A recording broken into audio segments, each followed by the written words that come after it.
हमारे बीच हमारी आदरणीय दीदी निर्मला जी उपस्थित हैं।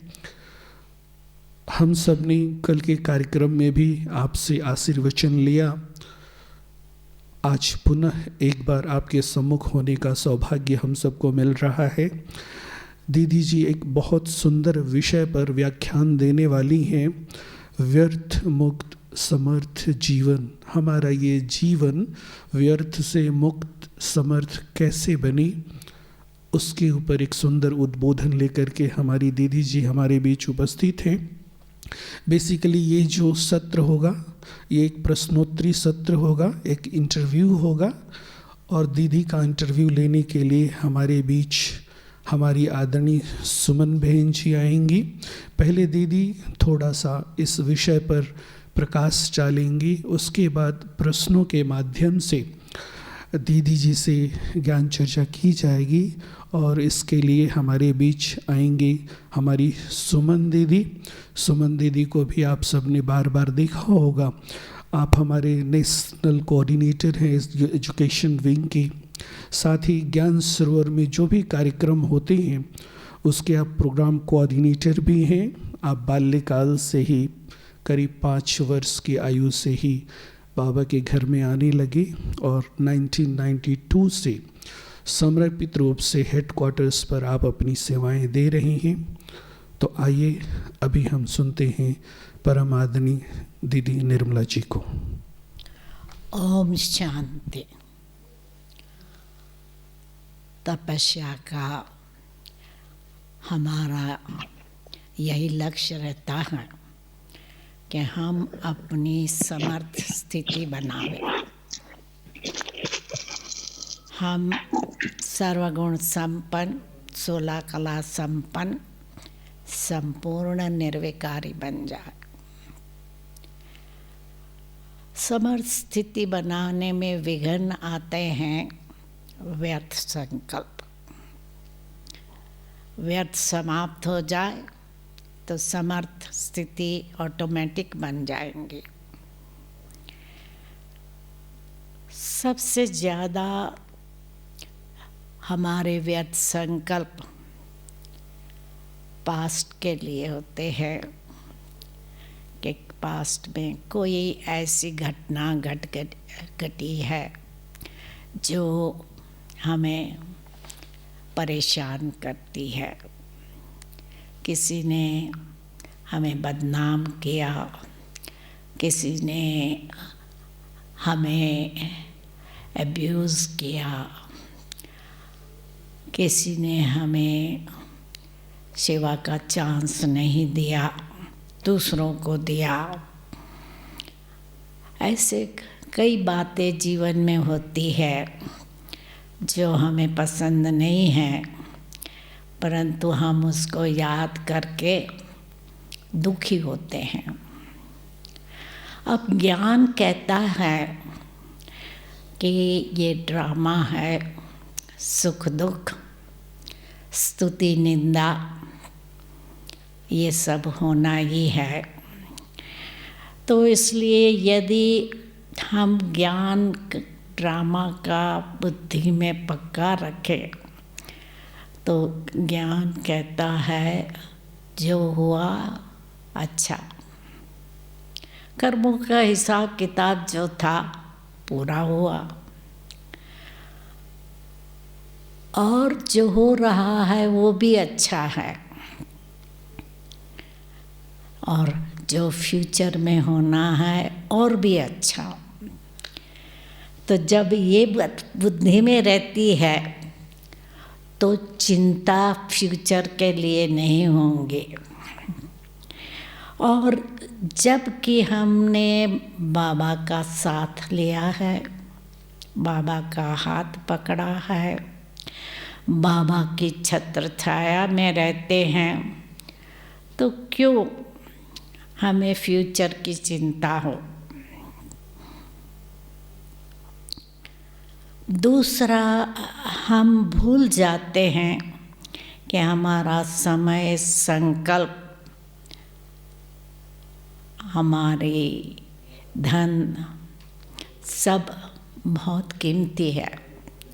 संगम युग बहुत समय कीमती है, हम उसको कैसे व्यर्थ गंवा सकते हैं।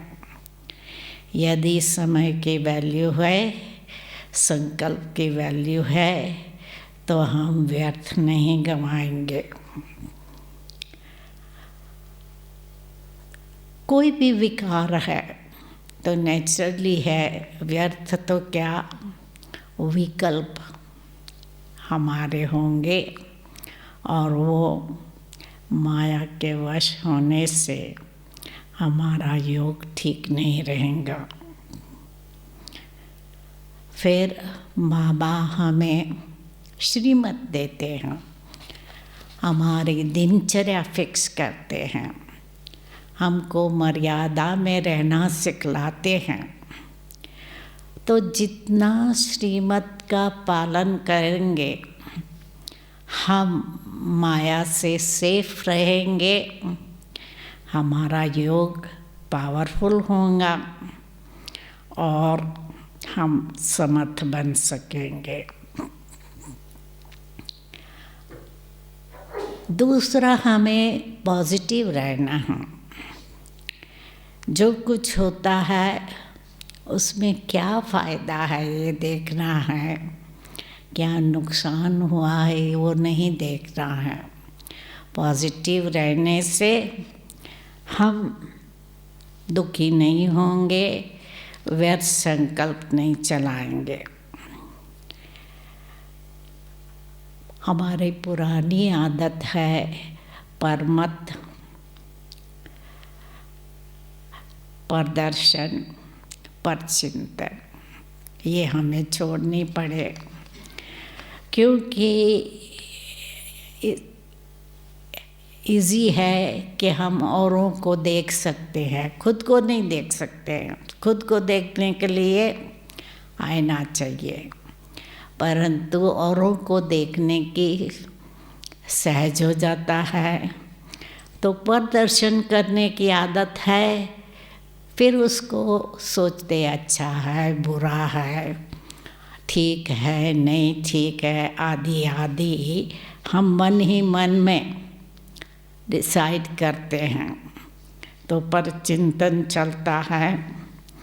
तो इसलिए बहुत ध्यान रखना है कि अंतर्मुखी रहकर स्वचिंतन करना है, स्वदर्शन चक्र घुमाना है, ना कि औरों को देखना है, औरों को सुनना है। और बाबा ने हमें कहा है मम्मा बाबा को फॉलो करो और अपनी कंपनी है अच्छी कंपनी रखो। संग दोष के कारण कई बार हम उल्टे रास्ते पर चले जाते हैं, तो इसलिए संग ऐसा सच्चे अच्छे ज्ञानी तो आत्मा का रखना है, तब हम व्यर्थ से मुक्त रहेंगे।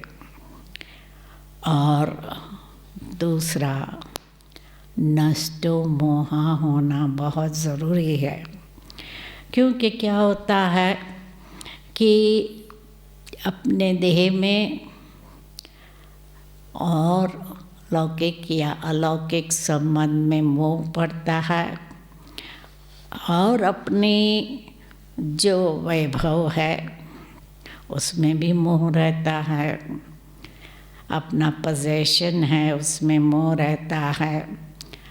तो जितना मोह रहेगा तो बुद्धि उस तरफ जाएंगी, बाबा को याद नहीं कर सकेंगे।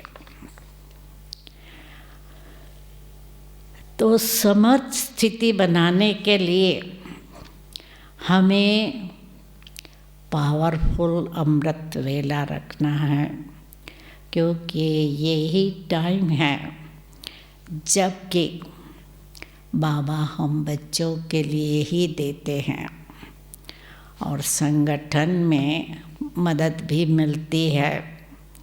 तो इसलिए अमृत वेला हमारा पावरफुल हो, दिन में भी ट्रैफिक कंट्रोल हो, शाम को भी ज़रूर योग हो, मुरली के पहले आधा घंटा योग हो। ये जो नियम बाबा ने बना दिए हैं, खाते समय योग हो, नींद के पहले अपना चार्ट देखें, तो इससे हमारा योग पावरफुल होगा, हमारी स्थिति समर्थ बनेगी। अब योग के लिए हमें सबसे पहले आत्मभान में रहना है, अंतर्मुखी रहना है, क्योंकि देहभान में रहने की हमारी जो पुरानी आदत है उस पर हमें बहुत चेकिंग करके देखना है कि देहभान ना रहे, जो कि वही सब विकारों की जड़ है। फिर बाबा कहते हैं पवित्रता, ये भी बहुत ज़रूरी है योग के लिए। कोई भी विकार का अंश मात्र भी ना हो, सिर्फ ब्रह्मचर्य नहीं, परंतु ईगो, लोभ, मोह, क्रोध, अहंकार, आलस्य, केयरलेसनेस और ईर्ष्या और घृणा आदि एक भी न विकार हो, न उसका सूक्ष्म रूप हो, न कोई अंश मात्र भी हो, क्योंकि अंश होगा तो उसका वंश बढ़ेगा। और बाबा ने हमको कहा है मन को अपने कंट्रोल में रखो, 5 फॉर्म की ड्रिल करो और सुदर्शन चक्र फिराओ, तो मन बिजी होगा, माया को आने का चांस नहीं होगा। फिर हमें डबल राइट रहना है। देहभान भारी बनाता है, विकर्मों का बोझा भारी बनाता है, तो इसलिए जितना लाइट रहेंगे उतना हम उड़ सकेंगे और चाहे आकारी दुनिया चाहे निराकारी दुनिया में हम पहुंच सकेंगे।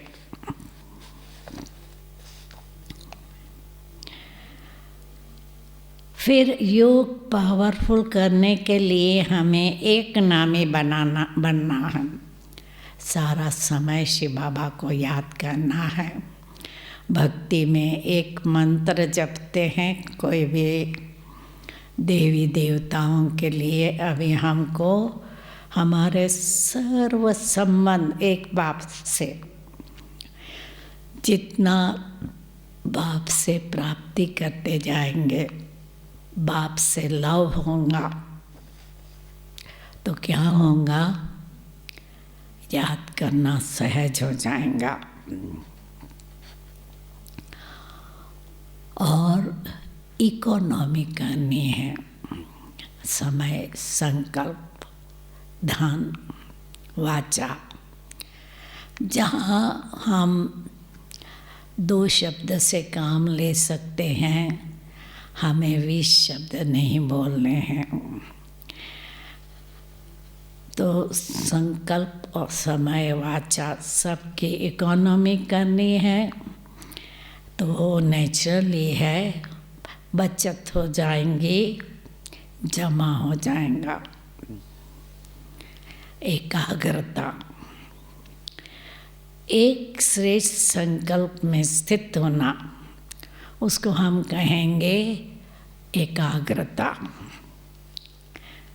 और एकांतवासी बनना है, क्योंकि कईयों को ऐसा है कि एकांत मिलता है तो समझते हैं हम लोनली है। तो इसलिए क्या करते हैं, जैसे भी फ्री टाइम मिलता है फ़ोन घुमाते हैं, क्या हो रहा है क्या नहीं हो रहा है, कैसे हो रहा है, आदि आदि सोचते रहते हैं। तो ये देखना है कि जैसे भी एकांत मिले, बाबा की याद में बैठे,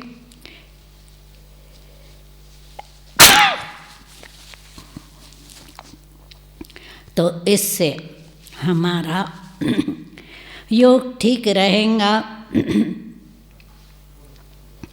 और जितना जितना योग में प्राप्ति करते जाएंगे, क्योंकि बाबा तो सर्व खजाने खुले रखते हैं। कहते हैं कि कभी भी आओ मेरे पास, जितना भी लूटना है लूटो। ऐसे नहीं कि बाबा के इतने करोड़ बच्चे हैं तो इसलिए हमें बहुत थोड़ा हिस्सा मिलेगा, नहीं। बाबा के पास अविनाशी भंडारा है। हम जब भी चाहें, जितना चाहें, बाबा से सर्व शक्तियाँ, सर्व गुण ले सकते हैं। स्नेह चाहिए, शांति चाहिए, सुख चाहिए, पवित्रता चाहिए, खुशी चाहिए, जो भी चाहिए, बाबा का खजाना खुला पड़ा है। तो जितना खजाना हम जमा करेंगे उतना हम शक्तिवान बनेंगे, मास्टर सर्वशक्तिवान बनेंगे। तो बाबा से हमें अभी लूटने का समय है, संगम समय। हम बाबा को जानते हैं, पहचानते हैं और बाबा से जो कुछ लेना चाहे ले सकते हैं। इसलिए संगम का समय हमें एक सेकंड भी व्यर्थ नहीं गंवाना है, क्योंकि हम 21 जन्मों की प्राप्ति कर सकते हैं। तो 21 जन्मों की प्राप्ति के लिए थोड़ा समय हम त्याग करेंगे तो कितना बड़ा भाग्य मिलेगा। तो इसलिए त्याग नहीं देखना है, भाग्य देखना है। और पुरानी दुनिया से पूरा वैराग्य होना चाहिए। कल जाकर हम सत्युग में सब कुछ मिलेगा, चाहे खाना पीना, पहनना, अलंकार, मोटर गाड़ी, तो क्या विमान, सब कुछ मिलेगा। तो इसलिए यहाँ कोई आशा नहीं रखनी है, कोई इच्छा ना हो। तो जितना वैराग्य होगा, त्याग सहज हो जाएगा, तपस्या सहज हो जाएगी और हम समर्थ बन सकेंगे। ओम शांति। ओम शांति दीदी। ये जो टॉपिक है व्यर्थ मुक्त समर्थ स्थिति, वो बहुत ही सुंदर और वे वर्तमान समय जो हर एक की ज़िंदगी है तो उसके लिए ये बहुत ही यूज़फुल है। क्योंकि व्यर्थ से मुक्त क्यों होना है ये कुछ लोगों को समझ में आ रहा है, लेकिन कुछ लोगों को ये समझ में नहीं आ रहा है। क्योंकि हम देखते हैं नेगेटिव जो है बहुत ही ख़तरनाक है, बहुत ही वो उसका इफेक्ट, नेगेटिव इफेक्ट आता है। कभी कभी लगता है कि व्यर्थ थोड़ा बहुत कर लिया तो रिलैक्स हो जाते हैं ना, तो व्यर्थ कर लिया तो फिर अच्छा है, थोड़ा गॉसिप कर लिया, थोड़ा बहुत इधर उधर की बातें कर ली तो थोड़ा रिलैक्स हो जाते हैं या कुछ अच्छा लगता है। तो लगता है कि व्यर्थ इतना खतरनाक नहीं है जितना नेगेटिव खतरनाक है। तो फिर व्यर्थ कैसे खतरनाक हुआ? व्यर्थ से मुक्त हमें क्यों होना है?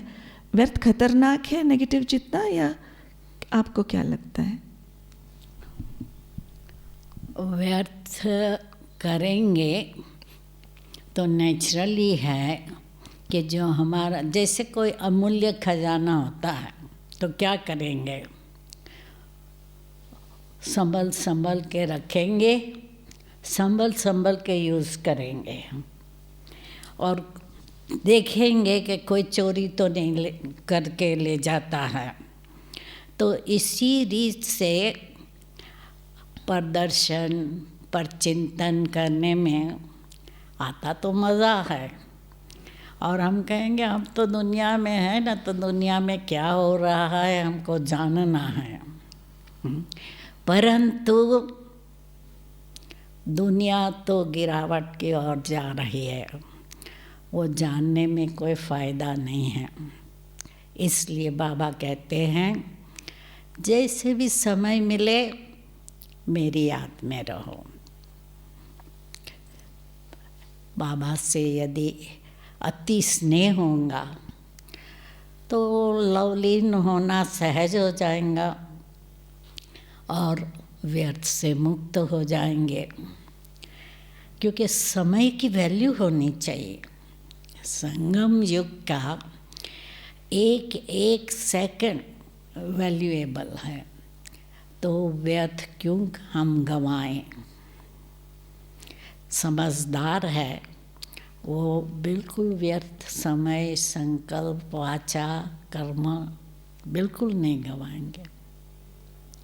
जैसे कहते हैं ना दीदी, जैसे डस्टबिन है, डस्टबिन में जो वेस्ट जो डालते हैं तो वे तो वेस्ट है, लेकिन पहले खतरनाक नहीं होता, लेकिन वो वहाँ ही पड़ा रहे कुछ दिनों तक, वो फिर जर्म्स डेवलप होता है, फिर नेगेटिव हो जाता है, तो फिर खतरनाक होगा। तो इसलिए व्यर्थ जब हम शुरू करते हैं वो शुरुआत में इतना खतरनाक नहीं है, वो आदत जब पड़ जाती है तो फिर बाद में वो खतरनाक नेगेटिव हो जाता है। तो ये भी बात है कि व्यर्थ जब हम करना शुरू करते हैं, सोचना शुरू करते हैं, तो कहते हैं कि मन की शक्ति भी कम होना शुरू होता है, ड्रॉप होना शुरू होता है, लीक होना शुरू होता है। तो इसीलिए व्यर्थ, तो वो जो व्यर्थ हम सोचते हैं, क्योंकि अनजाने में हम कर रहे हैं, पता नहीं चलता है कि हम व्यर्थ कर रहे हैं, मज़ा आ रहा है, लेकिन उसके कॉन्सिक्वेंसेस क्या होगा फिर। जैसे आत्मा की शक्ति कम होता जाएगा स्लो पॉइजन की तरह, फिर बाद में कॉन्सिक्वेंसेस क्या होगा जो व्यर्थ चिंतन करते करते जो स्लो पॉइजनिंग हो गया है मन में। क्या है, कोई भी आदत जब आदत हो जाती है तो उससे नुकसान होता है। ये जैसे कि एडिक्शन हो जाती है, तो एडिक्शन में क्या होता है कि शुरू में तो अच्छा लगता है, पर धीरे धीरे उनका डोज बढ़ाना पड़ता है, चाहे शराब है, चाहे सिगरेट है, चाहे हैवी ड्रग्स है। तो धीरे धीरे उनको ज़्यादा अमाउंट लेना पड़ता है और वो शरीर को नुकसान करता है। वैसे ये आदत भी मन को नुकसान करती है, मन को वीक कर लेती है और माया अंदर आराम से घुस कर बैठ जाती है। तो ये जैसे कि हमने माया के लिए दरवाज़ा खोल दिया और प्रभु से दूर हो जाएंगे। तो परमात्मा से दूर होने से और परमात्मा की लगन कम होने से नेचुरली याद नहीं रहेंगे, याद नहीं रहेंगे तो शक्ति नहीं आएंगी, शक्ति नहीं आएंगी तो जो हमारा लक्ष्य है सर्वगुण संपन्न, 16 कला संपन्न, संपूर्ण निर्विकारी बनने का, वो हम नहीं पा सकेंगे। दीदी, जब आलस्य अलबेलापन आता है तो ये भी एक प्रकार से रॉयल माया है ना, वो थोड़ा सा लोअर लेवल के विकार है, लेकिन फिर भी वो जब घुस जाता है तो धीरे धीरे दूसरा जो विकार है वो आना शुरू होता है, क्योंकि बहुत ही लाइफ कंफर्टेबल हो गया है। कंफर्टेबल होने के कारण से कहीं ना कहीं वो उमंग उत्साह जो मोटिवेशन हर दिन होना चाहिए वो नहीं होता, तो इसलिए थोड़ा आलस्य अलबेलापन आ जाता है। तो इसलिए ब्राह्मण जीवन में आलस्य अलबेलापन बहुत खतरनाक है। तो इस पर हम कैसे विजय पाएं, आलस्य और अलबेलापन? सुबह उठने की कोशिश करते हैं लेकिन फिर रज़ाई बहुत अच्छा लगता है, घुस जाते हैं, तो थोड़ा स्पेशली ठंडी में फिर थोड़ा बहुत मतलब थोड़ा सा ढीले पड़ जाते हैं, तो आलस्य लगता है, थोड़ा लगता है कि ये ना करे तो चलेगा, आज नहीं करे तो ऐसा लगता है। तो आलस्य और अलबेलापन हम उस पर कैसे विजय पाए? आलस्य को तोड़ने के लिए उमंग उल्लास चाहिए। हाँ, हमारे मन में उमंग उल्लास हो कि मुझे सतयुग में विश्व के मालिक बनना ही है। यदि ये लक्ष्य पक्का हो और प्राप्ति हो, क्योंकि जैसे हम न्यूनेस न लाएंगे, यदि योग में एक स्थान पर बैठे रहेंगे, एक ही प्रकार के गीत गाते सुनते रहेंगे और बहुत आराम से बैठेंगे, तो नेचुरली है आलस्य पोसेंगे हम। इसलिए अलर्ट होके और उठकर हाथ मुंह धुलाई करके चाय पानी पी के फ्रेश होकर बैठेंगे तो क्या होगा कि योग में प्राप्ति होगी, और जहाँ प्राप्ति है वहाँ आलस्य नहीं होगा। देखो आज कई लोग हैं वो वीकेंड को काम करते हैं। अच्छा, क्योंकि वीकेंड में डबल कमाई होती है। अच्छा। और मुझे याद है मैं फिजी में थी, आई एम टॉकिंग ऑफ 1975। तो क्या था, फिजी में थी तो रात को शिप आते थे ऑस्ट्रेलिया, न्यूजीलैंड, अमेरिका से। तो लोग हैं रात को भी शॉप खुली रखते थे कि कस्टमर आएंगे, माल खरीदेंगे और विदेशी धनवान देश से जो आते हैं वो कमाई होंगे।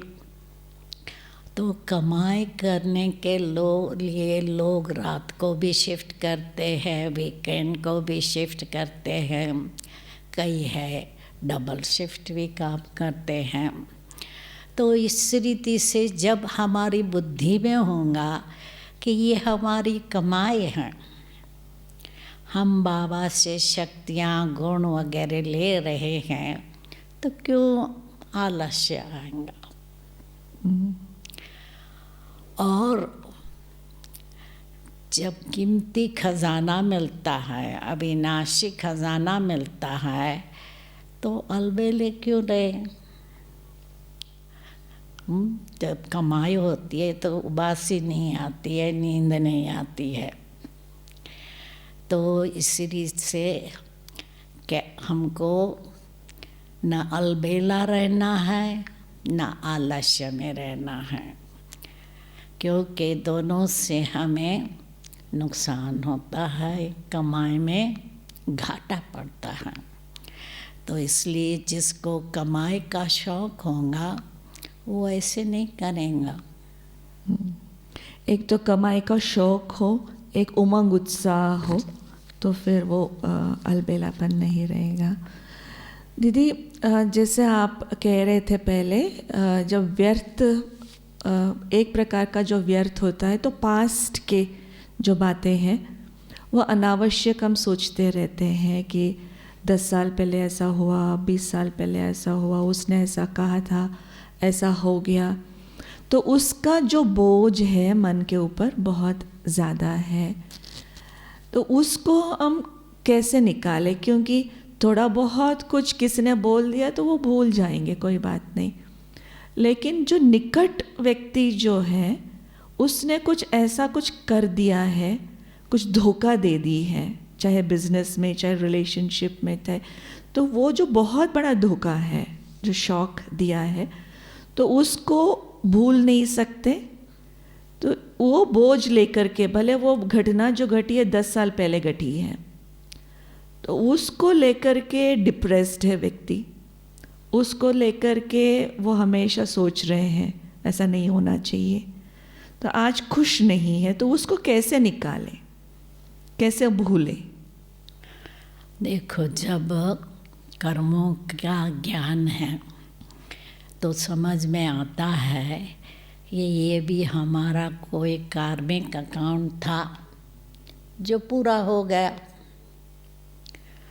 तो उसका बारे में सोचने से हम दुखी ही होते हैं। दुखी नहीं होना चाहते परंतु दुखी होते हैं। तो इसलिए मन को हमें बिजी रखना है ज्ञान मंथन, स्वदर्शन चक्र फिराने में, बाबा की याद में, बाबा की सेवा में। हम जितना बिजी रहेंगे तो माया को आने का चांस नहीं है, क्योंकि जब मन खाली होगा तब तो वो पुरानी बातें सोचेंगे ना। तो जो बीत गई बातें उसको बाबा कहते हैं फुल स्टॉप दे दो, तो हमारी ब्रेक पावरफुल हो। आज हमारे मन का एक्सीलरेटर बहुत पावरफुल है, कितना कितना सोचता रहता है, कहाँ कहाँ की बातें सोचता रहता है, पर ब्रेक पावरफुल नहीं है। इसलिए हमें सदैव अपने मन को चेक करना है कि मन क्या सोचता है, और मन को राइट डायरेक्शन में चलाना है। नहीं तो मन को तो आदत है कहाँ कहाँ घूमने की, पास्ट को सोचते रहेंगे तो ये व्यर्थ है ना। तो इसलिए अभी बाबा ने हमको रियलाइज़ कराया है क्या करना है क्या नहीं करना है, तो हमें अपने आप को चेक करते रहना है। ये भी हो सकता है कि उन आत्माओं को क्षमा करें। बाबा कहते हैं क्षमा की शक्ति बहुत बड़ी है, तो क्षमा तो वैसे तो चाहते हैं क्षमा करें, लेकिन कहीं ना कहीं ये दिल को इतना ठेस पहुंचा है उसके धोखे से, तो क्षमा भी नहीं हो पाता है। कहीं ना कहीं मन में ये होता है कि उसको ना कर्म की गुह्य गति के अनुसार उसको तो कुछ मिलना चाहिए। तो दिल से क्षमा कैसे करें उन आत्माओं को?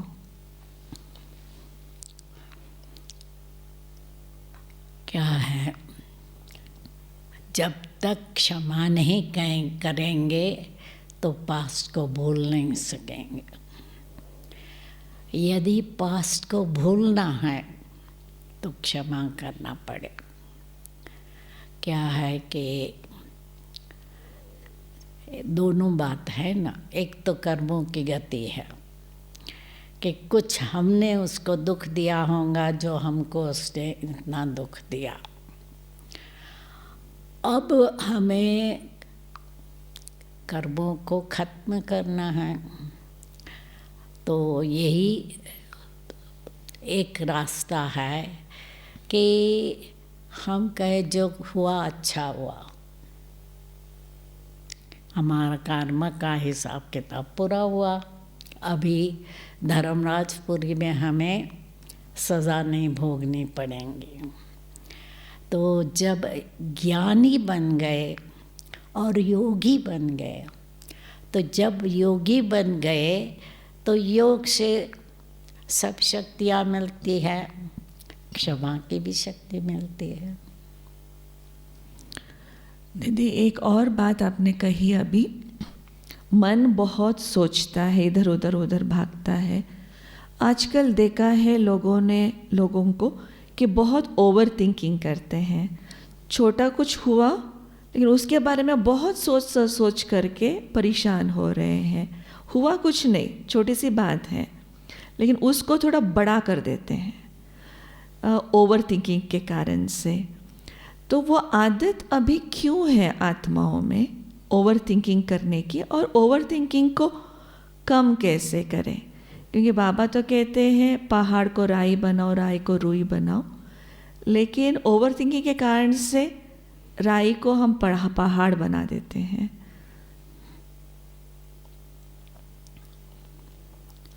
यही है कि अज्ञानता में हमने मन को बिल्कुल फ्रीडम दे दिया था। जो करना है वो करे, जो सोचना है वो सोचे। और जैसे हमने कहा, हमारा एक्सेलरेटर तो बहुत पावरफुल था मन का, इधर उधर सोचते रहे। क्योंकि मैं एक बारी योग कराती थी और कहा कि अभी मन को शांत रखो। तो एक माता ने अपना अनुभव सुनाया कि वैसे हमारा मन इतना नहीं चलता, पर जब योग में बैठते हैं तो और भी ज़्यादा स्पीड से चलता है। तो ये क्या है कि मन को हमने बहुत फ्रीडम दिया है। अभी मन को बच्चा बनाओ, जैसे बच्चा है उसको सारा समय खेलना अच्छा लगता है, पर माँ बाप को क्या करना पड़ता है, कहना पड़ता है चलो अभी भोजन का टाइम है, चलो अभी सोने का टाइम है, चलो अभी उठने का टाइम है। घड़ी घड़ी माँ बाप को नज़र रखनी पड़ती है और बच्चे को गाइड करना पड़ता है। इसी रीत से मन को भी अपना बच्चा बनाओ और गाइड करो। और यदि बच्चा नहीं मानता है तो क्या करेंगे? सज़ा देंगे, मारेंगे या सज़ा कुछ भी देंगे। क्योंकि हम कहते हैं मारना ये भी वायलेंस है, पर सज़ा देना है।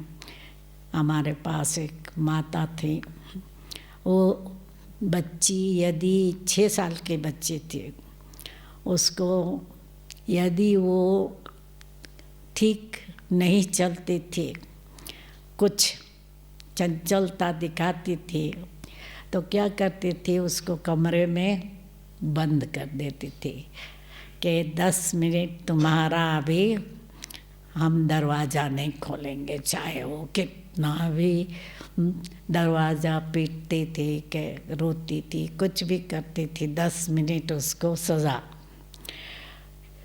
इसी रीत से ब्रह्मा बाबा भी क्या करता था, मन इधर उधर भागता था तो अपने आप को चूटी खींचता था, सजा देता था।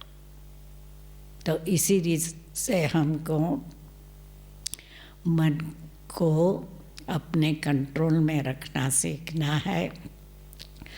और यही योग की शक्ति है जो हम अपने मन को कंट्रोल में कर सकते हैं। धीरे धीरे टाइम लगता है, परंतु मन कंट्रोल हो सकता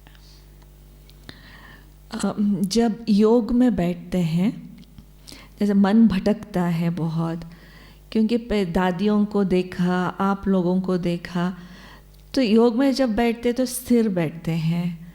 और हमने सुना है कि जब बाबा स्टार्टिंग में जब नई नई भारत में सेवा शुरू हुई थी, तो भाई बहनें जो योग में बैठते थे तो 5 घंटे 6 घंटे ऐसे योग में बैठ जाते थे, तो कुछ प्रॉब्लम नहीं होता था, मतलब उनको उठने का भी मन नहीं होता था।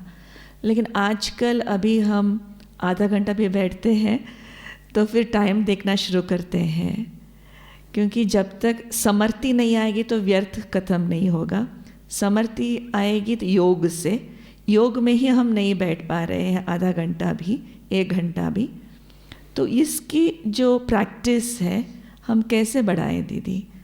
आप लोगों ने क्या अभ्यास किया था तो जो आप स्थिर बैठ जाते घंटों घंटों योग में? मेन बात ये है कि हम लोगों ने आजकल सेवा को ज़्यादा महत्व दिया है। सेवा के लिए दौड़ भाग करेंगे, कहाँ भी सेवा होंगी, कितना भी दूर होंगी, हम जरूर जाएंगे। तो एक्टिव रहने की जिसको आदत है ना, वो ज़्यादा बैठ नहीं सकता है। तो इसलिए हमें ये करना है अभ्यास, धीरे धीरे टाइम बढ़ाते जाना है। तो धीरे धीरे बढ़ाते बढ़ाते अभ्यास हो जाएगा, और उसमें भी जब मज़ा आएगा, प्राप्ति होंगी, तो फिर उठने की दिल ही नहीं होंगी।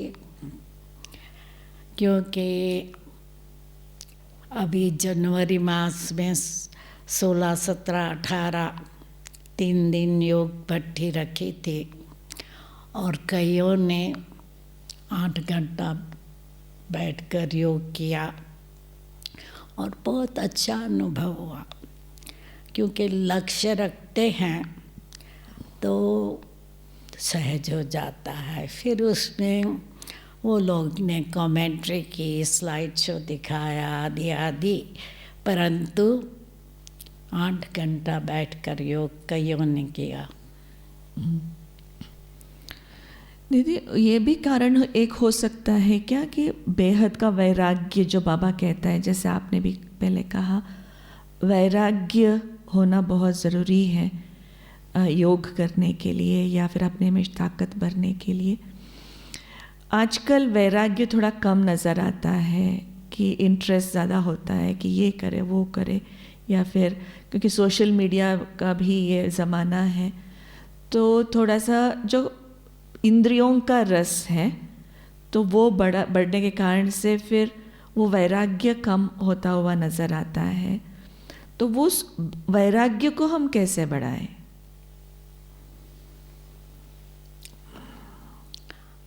जब हमें ये बुद्धि में रहेगा कि कल सतयुग में हमारे पास क्या होगा, क्योंकि आजकल शौक होता है एक तो खाने पीने का, तो सतयुग में रोज 36 प्रकार का भोजन मिलेगा। किसी को कपड़े पहनने का शौक होता है कि नए नए डिज़ाइन के, नए नए लेटेस्ट कलर के कपड़े पहने। तो सतयुग में हमें रोज़ नए कपड़े मिलेंगे, लक्ष्मी का रोज़ नया कपड़ा होगा। फिर कईयों को शौक़ होता है घूमने फिरने का, और सतयुग में तो हमारे पास विमान होंगे, हम घूमेंगे फिरेंगे। कईयों को शौक़ होता है तैरने का, हॉलीडेज़ में जाने का, हॉलीडेज़ पे जाना। तो सतयुग में तो इतना काम नहीं होता है, नौकरी नहीं करनी है, कमाई नहीं करनी है, सब सहज है, हॉलीडे ही होता होगा। तो क्या है कि पहले हम पार्टी करते थे, खाना पीना नाचना गाना, अब हम बाबा के गीत गाते रहते हैं, और खाना भी ब्रह्मा भोजन अच्छा मिलता है। अभी भी सतयुग में तो मिलेगा, पर अभी भी जो भी यहाँ भोजन करते हैं ब्रह्मा भोजन, बहुत खुश होके जाते हैं कि बल सिंपल भोजन है पर बहुत अच्छा भोजन है। तो इसलिए यहाँ समझो जो मिल जाता है तो वैराग्य सहज आ जाता है। दीदी, आजकल एक और बीमारी लोगों में दिखाई देता है कि वो है लोनलीनेस। भीड़ में है, परिवार के बीच में है, इतने लोगों के बीच में होते हुए भी कहीं ना कहीं, जैसे परिवार में भी रहते हैं, सेंटरों में भी रहते हैं, कहीं ना कहीं लगता है कि मेरा कोई है ही नहीं, या फिर लोनलीनेस फील होता है। दुनिया में तो है ही है लोनलीनेस अज्ञानी लोगों के बीच में, लेकिन परिवार में भी कहीं ना कहीं वो लोनलीनेस फील होना शुरू हुआ है, वो अकेलापन। तो उसको, उसके ऊपर मना कैसे हम उस पर क्या है कि हमें मानव कंपनी की आदत पड़ गई है। अब जितनी हम आदत डालेंगे परमात्मा की कंपनी की, परमात्मा की याद में रहने की, तो क्या है, परमात्मा हमारा सब कुछ है। गाते रहे ना, माता पिता बंधु सखा, तो फ्रेंड भी है, साजन भी है।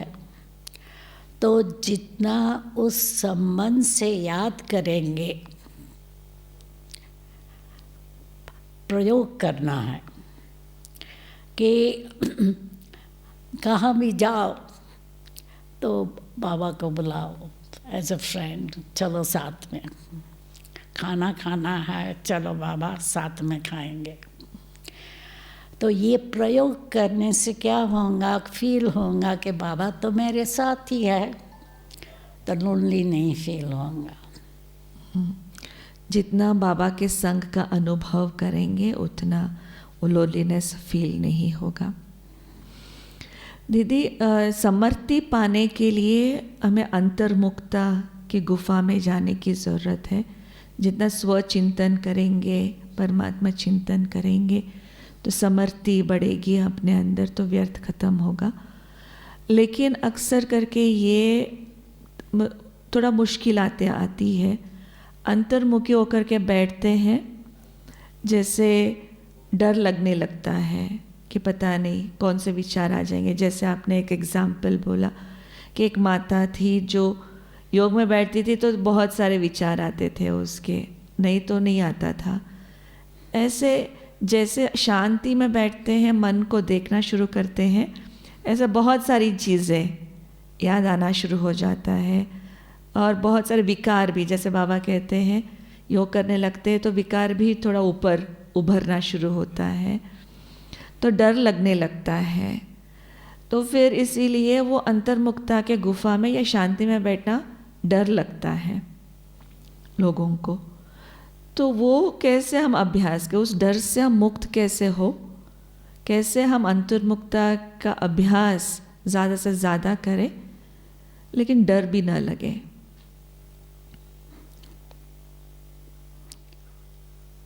डर क्यों लगता है? क्योंकि हम अपने को अकेला महसूस करते हैं। यदि परमात्मा का साथ है और परमात्मा सर्वशक्तिवान है, तो डर क्यों लगेगा? मुझे एक बहन का मिसाल देंगी, श्रीलंका की बात है, कोलंबो की। सेंटर थोड़ा अंदर, गली के अंदर है और बसेस मेन रोड पर ही रह जाती है। तो सवेरे योग करने आते हैं तो समझो 5:30 बजे अंधेरा होता है। उस बहन ने देखा कि रास्ते में कोई व्यक्ति भाई खड़ा है और उसकी जैसे चलन अच्छी नहीं लगी। तो वो मन ही मन में कहती है, बाबा तुम मेरा साथी हो, तुम मेरा साथी हो, मैं अकेली नहीं हूँ। ऐसे चलती गई और उस भाई ने उसको कुछ नहीं किया। फिर दूसरी कोई लौकिक माता आई तो उसको उसने छेड़ा। फिर दिन में अनाउंस हुआ रेडियो पे कि फलानी गली में फलाने समय कोई ऐसी व्यक्ति को देखी हो तो यहाँ आवे और पहचान करे। तो वो गई पुलिस स्टेशन पर, तो वही व्यक्ति था। उसने कहा, हमारी बहन ने पूछा कि मैं 5 मिनट पहले ही गई थी, आपने कुछ नहीं किया, उसको किया? तो कहता है तुम्हारे साथ तो कोई हट्टा कट्टा आदमी था, मैं कैसे छेड़ूंगा। तो क्या है कि हमारे जो संकल्प है योग में पावरफुल, तो उन्हों को ये दर्शन हो सकता है, साक्षात्कार हो सकता। तो इसलिए जिसने बाबा को अपना साथी बनाया उसको डर काहे का। जैसे गीत है न, निर्बल से लड़ाई बलवान की कहानी है दिए की और तूफान की। तो हमने तो अनुभव किया है कि जहाँ हम बाप का साथ, बाप की छत्र छाया के अंदर रहते हैं तो कोई हमें कुछ भी नहीं कर सकता। वैसे भक्ति में भी दीदी वो शंकर जी के लिए कहते हैं वो नीलकंठेश्वर है। जब वो मंथन चला तो विष जब निकला तो वो नीलकंठेश्वर मना विष आकर के शंकर जी उसको ग्रहण किया और उनको नीलकंठेश्वर कहते हैं। ऐसे ही बाबा को अर्पित करते, जो भी अगर है बाबा को बोल दे कि हाँ मेरे अंदर ये विचार चल रहे बाबा ये ले लो। तो जैसे आपने कहा कि बाबा को साथी बना करके हर चीज़ बाबा को देते हैं, तो बाबा ज़रूर मदद हर प्रकार से हमें करते ज़रूर हैं। दी लास्ट एक क्वेश्चन है कि जब हमें समर्थ बनना है तो नष्ट मोहा बनना बहुत ज़रूरी है। बाबा ने आपको निर्मल आश्रम कहते हैं और आपके अंदर वो देखा डिटैचमेंट, नष्ट मोहा। आपकी लाइफ की जर्नी, ब्राह्मण जीवन की जर्नी जब देखते हैं तो ये बहुत ही इजी रहा आपके लिए नष्ट मोहा बन करके रहना। तो ये आपके लिए ये निजी संस्कार था पहले से, लेकिन जिनका संस्कार नहीं है, थोड़ा बहुत अटैचमेंट चलता है या, तो उस पर कैसे विजय पाए ताकि फिर हम भी बाबा की आशाएं जो है उसका आशाओं को हम पूर्ण करें, हम हर आत्मा समर्थ बन जाए। नष्ट मोहा बनने के लिए हमें क्या करना पड़े? जिसके साथ मोह है वो संबंध बाबा के साथ जोड़ना। क्योंकि मोह में क्या होता है, डिपेंडेंसी, कि उसका आधार लेते हैं। तो जब हम बाबा का आधार लेंगे तो मनुष्यों का आधार लेने की दरकार नहीं रहेंगी। क्योंकि मनुष्य फिर भी इतने शक्तिवान नहीं हैं जो हमें पूरी मदद और किसी भी समय मदद करे। उन्हों की लिमिटेशन होती है कि भाई मेरा अभी इसके साथ हमारा अपॉइंटमेंट है, मैं आपके साथ नहीं आ सकता हूँ, आ सकती हूँ। जबकि परमात्मा के पास तो और लिमिटेशन नहीं है, कभी भी बुलाओ, कभी भी मदद मांगो, दे सकता है। तो इसलिए जितना परमात्मा से गहरा संबंध बांधेंगे तो हमारा मोह टूट जाएगा, नष्ट मोह हो जाएंगे। बहुत बहुत धन्यवाद दीदी, बहुत सुंदर बातें, बहुत सुंदर पॉइंट्स हम सभी को मिला। कैसे हम समर्थ बन कर के चले, क्योंकि ब्राह्मण जीवन अभी संगम युग चल रहा है। जितना हम बाबा से खजाना लूट सके तो लूटे ज़रूर, और आत्मा को सशक्त समर्थ बनाते चले और व्यर्थ से मुक्त बनाते चले। तो बहुत सुंदर बातें हम सभी ने सुना, और जीवन में इन सभी बातों को धारण करने की ज़रूर हम सभी कोशिश करेंगे, पुरुषार्थ करेंगे, और व्यर्थ से मुक्त समर्थ जीवन का हम सभी अनुभव ज़रूर करेंगे। ओम शांति।